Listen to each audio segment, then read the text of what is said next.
A powerful woman breaks down on a rural road, but when a quiet stranger stops to help, she sees a necklace that once belonged to someone she lost forever. And suddenly, nothing about her life makes sense anymore. The hiss of steam was the only sound coming from under the hood of the sleek silver Mercedes parked awkwardly on the shoulder of Route 177 just outside Shawnee, Oklahoma. A trail of coolant dripped beneath it, carving a tiny green river through the red dirt. Cynthia Hargrave stood beside the car, arms crossed, jaw clenched so tight it looked like it could snap steel. She glanced at her phone again. Still no signal. 0 bars, no service, no mercy. The digital clock read 5:42 p.m., and the sun was already leaning toward the horizon.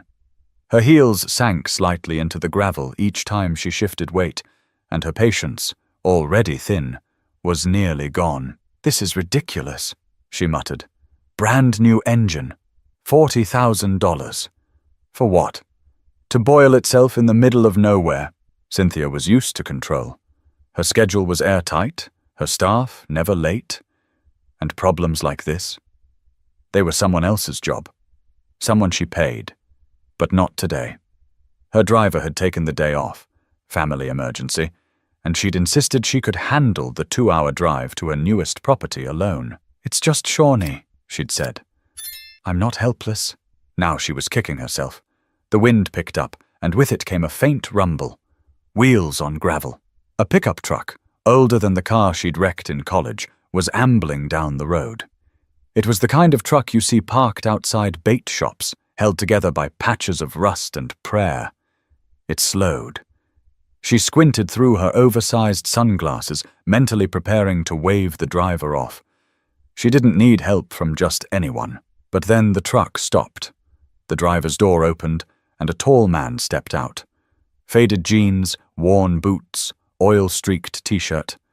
Maybe late 30s. His walk was unhurried, confident without being arrogant. He didn't say anything at first, just tipped his chin and gave her a quick look. Not the kind that lingered, but one that took in the situation clearly. "You all right, ma'am?" His voice was calm. Not soft, but easy. Cynthia hesitated. There was a pride in her that screamed, "Say you're fine. Say you don't need help." But the hood was still hissing, and her designer blouse was sticking to her back. "Car overheated," she said, curt. "No signal. I've been here almost 40 minutes. He walked closer, still a few feet away, eyes flicking from the puddle under the car to the steam. "Mind if I take a look?" She raised an eyebrow. "You're a mechanic?" "Used to be," he replied. "Now I just know what I'm doing." He was already moving toward the hood. Cynthia considered stopping him, but something about his presence made her pause. It wasn't charm, it was steadiness. He popped the hood and peered inside, careful not to touch anything yet. "Looks like a cracked radiator hose," he said after a moment. "Could have been building for weeks. Pressure blew it clean open." Cynthia huffed. "Perfect. It's brand new." "Doesn't always matter," he said. "Sometimes new just means expensive." He glanced at her, a flicker of something in his eyes. Humor, maybe, but he wasn't mocking her. "I got a spare hose in my truck. Not the same brand, but it'll hold long enough to get you into town." "You carry radiator hoses?" "I carry all sorts of things," he said, turning back toward his truck. Cynthia watched him go, then glanced down at her heels, suddenly feeling out of place. The Oklahoma sun was dropping fast. She looked at his truck, dusty blue with dents. The back held a crate of tools, a small cooler, a tarp. He moved with ease, like someone who didn't need much to get things done. "Name's Deshawn, by the way," he said, returning with the hose and some tools. "Deshawn Mercer." She didn't offer hers right away. It wasn't that she was rude, well, maybe a little, but she was measuring him. He didn't ask questions, didn't show curiosity about her clothes or her car. He just started working, hands steady, tools moving quickly. Within 10 minutes, the leak was patched and the engine quiet. He wiped his hands on a rag. "That should hold. Might want to have it replaced proper once you're in Shawnee." Cynthia reached into her bag, pulled out a crisp 50. "No need," he said, stepping back. "Excuse me." "I didn't stop for money." She stared at him. People like her didn't hear that sentence often, but he just gave a short nod, almost like he was tipping his hat, even though he didn't wear one, and turned back to his truck. But something caught her eye as he turned. A gold pendant hung around his neck, small, round, slightly tarnished, but unmistakable. Her chest tightened. That necklace! It couldn't be. Not here. Not on this man. Wait! Her voice cracked mid-word. Where did you get that necklace? But Deshawn didn't answer right away. He just stood still, one hand resting on the truck door, like the question had hit harder than she knew. Deshawn turned slowly, his face unreadable for a moment. The wind tugged gently at his shirt, and the pendant moved just enough for her to see the inscription on the back, 2 tiny initials engraved in a delicate script. J.H. Her heart beat louder than it had in years. I said, Cynthia repeated, softer this time. Where did you get that necklace? Deshawn looked down at it, then back at her. There was a pause, like he was weighing how much to say. It was given to me. A long time ago. She stepped forward. By who? He watched her carefully. Lady who raised me gave it to me when I was a kid. Said it was all she had when I came to her. Told me it belonged to my mother. Cynthia's lips parted, but no sound came. Her head felt suddenly light. That necklace had belonged to her sister, Janine. Stubborn, wild, brilliant Janine. The only thing Janine ever cared about more than herself was the baby boy she refused to give up, even when their parents said he'd ruin her life. The baby who disappeared after a fight that ripped the family apart. She remembered screaming. She remembered Janine crying. Then silence. And after that, a letter, just a letter, saying the baby was gone. And Janine wasn't coming back. You said you were given it. Cynthia said slowly. You were adopted. Deshawn shifted. More or less. It's a long story. I was a baby when they got me. I don't remember much before that. Never knew who my mother was. Cynthia's breath caught. She stared at him, searching his face for something. Anything familiar. The shape of his eyes, the arch of his brows, the tilt of his head when he spoke. Could it really be? That necklace. It was my sister's, she said, her voice barely holding steady. It belonged to Janine Hargrave. Deshawn blinked. Hargrave? Yes, her voice cracked. She was my sister, and she disappeared 22 years ago. She had a baby boy. No one ever saw him again. Deshawn took a small step back. Just one. He wasn't afraid. Just stunned. The kind of stunned that sinks deep into your spine and makes the world tilt slightly. She never told me much, he said finally. My mama, Dolores. She always said I came from a woman who wanted me to have a better life.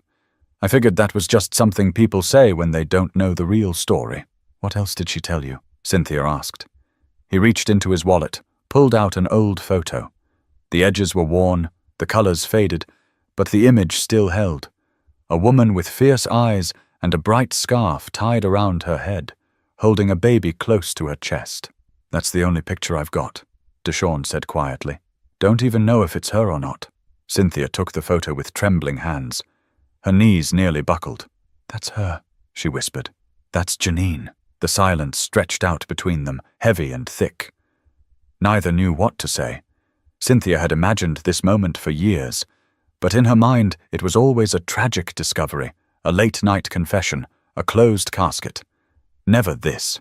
How did she... What happened to her? She asked, bracing herself. Deshawn shook his head. I don't know. Dolores found me in Tulsa, said I was left at the church steps with nothing but a note and that necklace. The note had my first name and a date. That's all. A lump rose in Cynthia's throat. I thought she ran away, that she gave you up and vanished. But now I don't know what to think. Deshawn's jaw tightened. I used to think about her. Wonder what kind of woman she was. Why she didn't keep me. But I stopped asking. Figured some questions ain't meant to be answered. Cynthia looked at him. Truly looked now. Not just at the man who fixed her car, but at the boy who'd grown up with questions no one bothered to answer. I don't know what this means, she said slowly. But if you're who I think you are, then you're my nephew. Deshawn took a breath, long and quiet. Maybe. But, he added after a moment, I don't need anything from you. I'm not here for money. I just saw someone who needed help. But now that the words were out, neither of them could unhear them, and both knew there was no way to walk away without wanting to know more. Cynthia sat in the front seat of her car now, door still open, feet planted in the dirt, like she couldn't decide whether to stay or run. The sun had slipped lower, streaking the sky in burnt orange and muddy gold. She didn't speak for a while, just held the photo, her thumb brushing over Janine's face again and again. "You said Tulsa?" she finally asked. "Yeah," Deshawn replied, leaning against the side of his truck. "St. Brendan's on 36th. I was left there one night, maybe a few days old. They said it was the middle of July." Cynthia turned the name over in her mind. Janine had spent a summer in Tulsa after high school, just before she came back pregnant. Cynthia had been in grad school in Michigan, barely 23, trying to build her career. She remembered the phone call, the way Janine's voice trembled, how she said, "I messed up, but I'm keeping him." Back then, Cynthia hadn't been supportive. She hadn't known how. Their parents were already furious. Their father called the baby a mistake.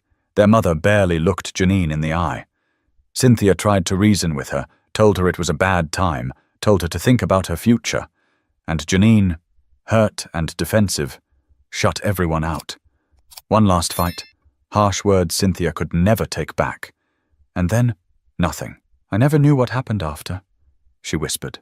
"One day she was gone. She left a note and a photo, then just vanished." Deshawn glanced down. "She must have cared, though, to leave me with something like this," he said, touching the pendant again. "It's the only thing that stayed with me. Through all the homes, all the questions." "You were in the system?" Cynthia asked quietly. "Until I was 6. Then Dolores and Marvin took me in. They weren't rich or anything, but they were good people. Stayed out in Okmulgee.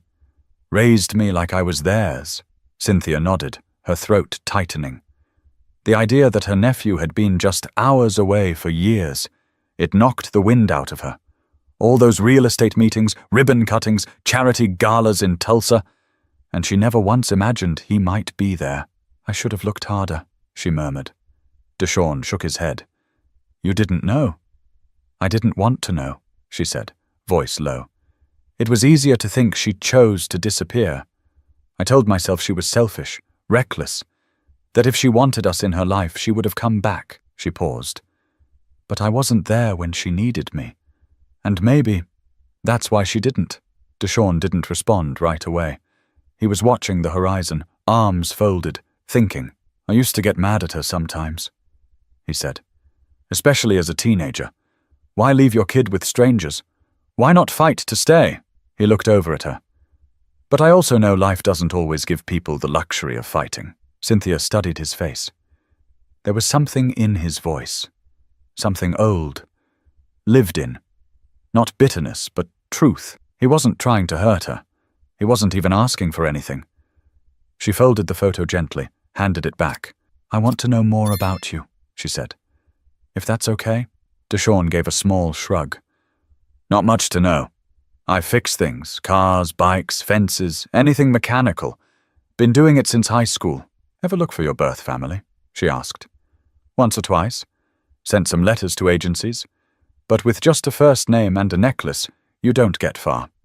After a while, I let it go." There was a pause. Cynthia took a breath. "Do you remember your last name?" He chuckled once, a quiet sound. "They gave me the name Mercer." It stuck. Something in her chest folded in on itself. All the money she'd earned, all the things she'd built, they felt weightless compared to this. A man standing in front of her, quiet and kind, carrying the missing piece of her family's story without even knowing it. "You're not just a mechanic, Deshawn," she said. "You're part of something you never got the chance to know." But before he could answer, headlights appeared in the distance, another car approaching, and it was a signal that time was moving again, whether either of them was ready or not. The passing car rolled by slowly, its driver giving a quick glance before continuing down the road. For a moment, the rumble filled the silence between them, then faded into nothing again. Cynthia stood, brushing dust from her slacks. Her mind was spinning, but she tried to keep her voice steady. "I want to help you find answers." she said. Real answers. We could take a DNA test. It wouldn't take long. Deshawn didn't flinch, but he also didn't smile. You really think I'm your nephew? I do, she replied, eyes locked on his. There's too much lining up. The necklace, the photo, your age, her leaving around the same time. He leaned against his truck again, arms folded. What if the test says I'm not? What if I'm just a guy who happened to wear a piece of jewelry that looks like something familiar? Cynthia hesitated. Then I'll still be grateful you stopped to help. But if you are, then we both deserve to know. Deshawn looked away, thinking. The sky had gone lavender, and the cicadas had started up in the trees.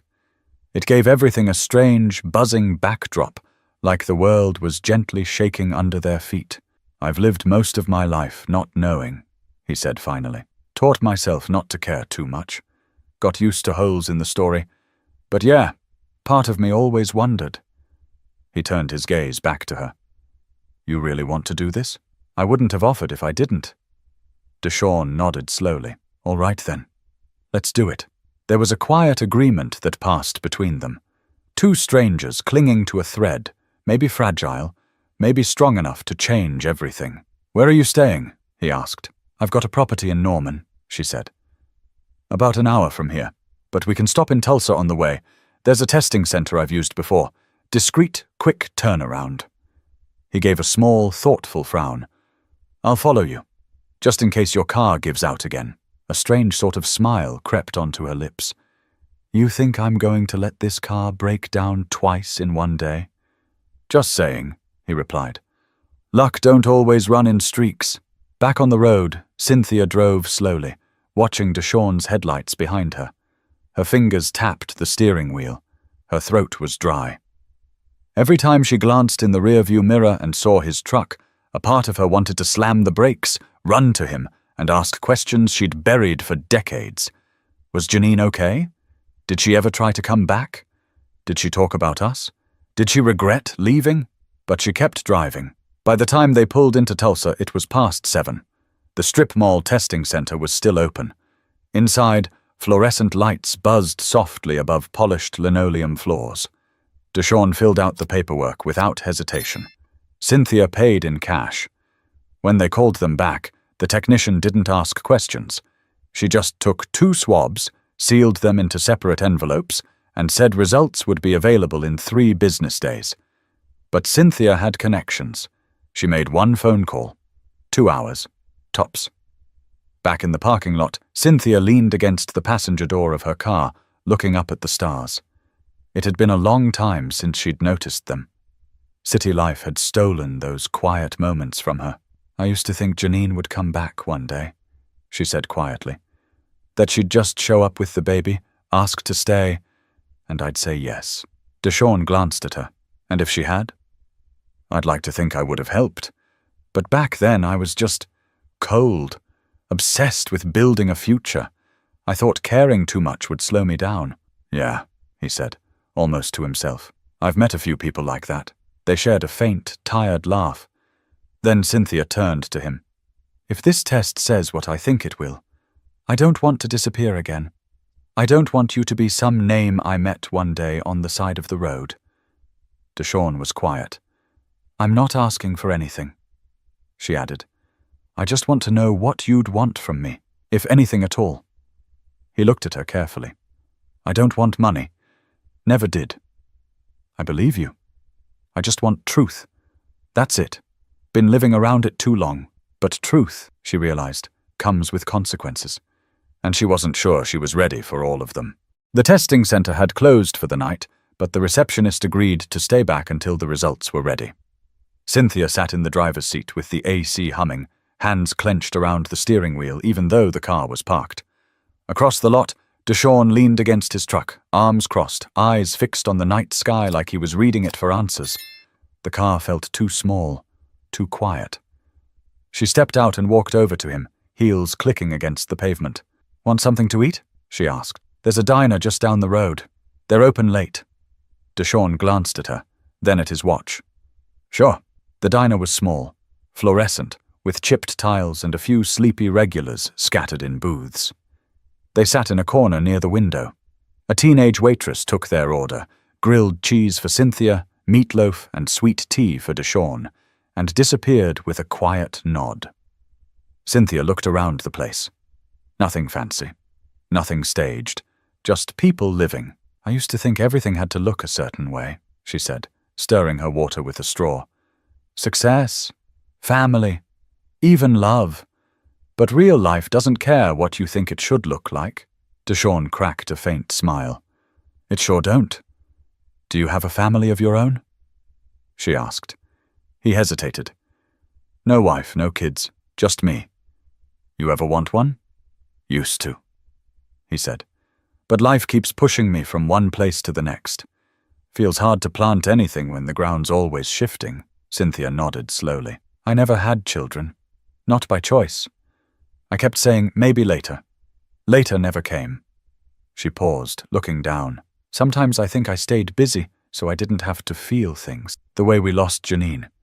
It was easier to pretend I didn't miss her. Deshawn shifted in his seat. You said you had a fight before she left? Yeah. A bad one. I told her she was being selfish, that she was throwing her life away. She said I didn't understand anything about love. She laughed bitterly. And maybe I didn't. The waitress returned with their food. For a while, neither of them spoke. Just the quiet clink of forks and the soft murmur of the late-night crowd. When they were halfway through their meal, Cynthia's phone buzzed. A message from the testing center. She stared at it for a second too long. Is that it? Deshawn asked. Yeah. He wiped his hands on a napkin. You gonna open it? Her thumb hovered over the screen. She pressed it. Read it once. Then again. She swallowed hard and set the phone on the table. Screen down. It's a match, she said. You're Janine's son. Deshawn sat back in his seat. He didn't smile. He didn't frown either. Just closed his eyes for a second, like something inside him had finally settled. Guess I knew, he said. Just needed someone else to say it. Cynthia reached for her glass, hands trembling. I thought I'd be relieved, but all I feel is this heavy mix of guilt and something else I can't name. Deshawn's voice was soft. It ain't your fault. Not all of it. But some of it is, she said. I gave up on her, and if I'd tried harder, looked harder, you wouldn't have had to grow up asking so many questions. He didn't argue. He didn't reassure her. He just sat with it. And maybe that was kinder than pretending it didn't matter. What now? She asked, almost afraid of the answer. He looked at her for a long time. I don't know. I meant it when I said I wasn't looking for anything. But it feels strange knowing there's someone out there tied to you like this. You don't have to decide anything tonight, she said quickly. But I'd like to stay in touch. Maybe get to know each other. He nodded slowly. We'll see. But just as they stood to leave, Deshawn reached across the table and slid the old photo toward her. Not to take it back, but to let her keep it. The photo rested in Cynthia's lap the whole drive back. She didn't tuck it away. She didn't fold it. She just held it, carefully, as though it might break if she let go too long. They parted ways in the parking lot, quietly. No hug, no big moment, just a soft good night, and the agreement to check in later that week. Cynthia drove back to her house in Norman, her chest hollowed out and full at the same time. That night, she didn't sleep. She sat in her study, surrounded by awards, plaques, and models of skyscrapers she'd helped build. But her eyes stayed fixed on a picture frame she hadn't touched in years, an old snapshot of her and Janine at the lake, both laughing, wind in their hair. It was the last time they were truly close, before everything cracked. By morning she knew she had to tell him the rest, not just about Janine, but about her role in what came after. The parts she'd hidden, even from herself. She called. He answered on the second ring. Would you meet me again? She asked. I'll come to you this time. Deshawn sounded hesitant, but agreed. They met later that afternoon at a small coffee shop in Moore, halfway between their towns. It was quiet. No distractions. She didn't waste time. Janine didn't leave because she wanted to, Cynthia said. She left because of me. I told her to. Deshawn blinked. What do you mean? I told her she was ruining everything. that she was throwing her life away over a baby no one in the family wanted. She asked me if I'd help her, if she could stay with me for a while. And I said no. Her hands trembled now, barely able to hold the paper cup in front of her. I thought I was being logical. I had this plan for how life should go. A single mom with no job didn't fit into that. I told her she'd figure it out on her own. The next day she was gone. Deshawn didn't say anything. He just watched her, not judging, just letting the weight of the truth land where it needed to. I don't know what happened after she left. I don't know where she went or why she never came back. But I do know one thing, she was never weak. If she left you at that church, it wasn't because she stopped loving you. She must have been desperate. Scared, maybe even sick. He sat back, exhaling slowly. For years, she went on, I told myself she was the one who broke the family. But I think I did it first, and I'm sorry.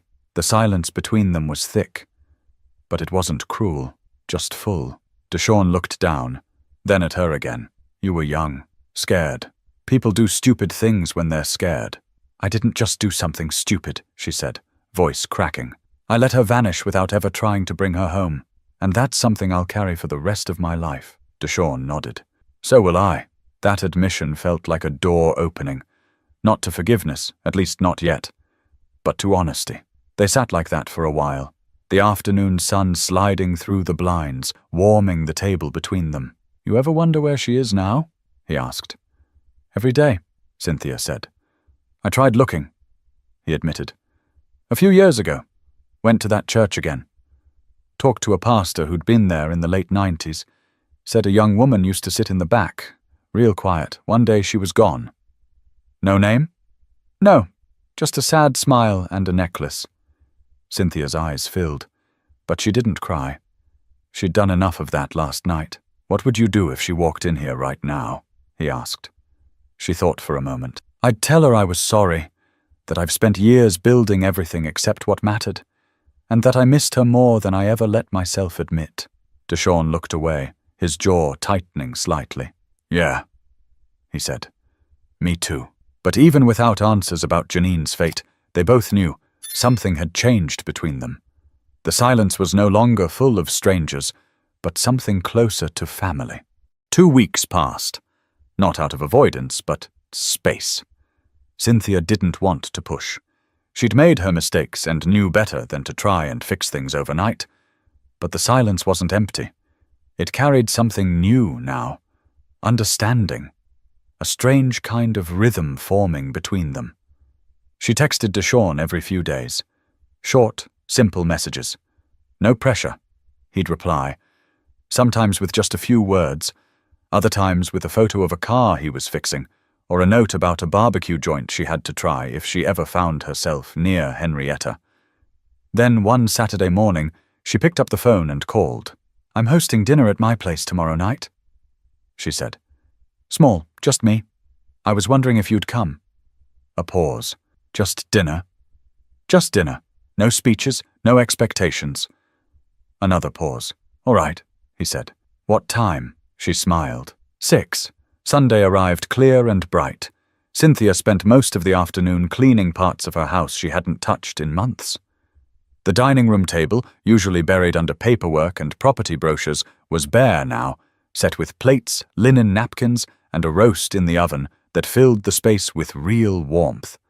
Not staged warmth. Actual, lived-in comfort.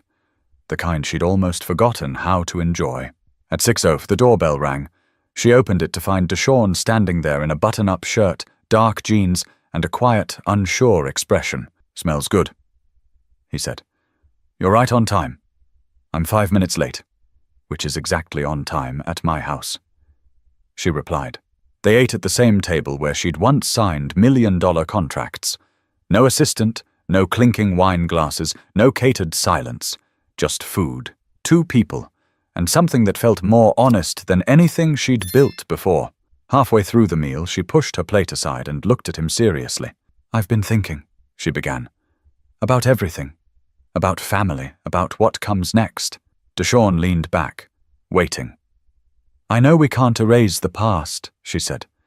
And I know you don't need anything from me. But if there's even a chance we could build something real, I want to try." He didn't speak, just listened. "I'm not asking you to call me family," she added. "Not yet. But I'd like to get to know you better. Not because I feel guilty.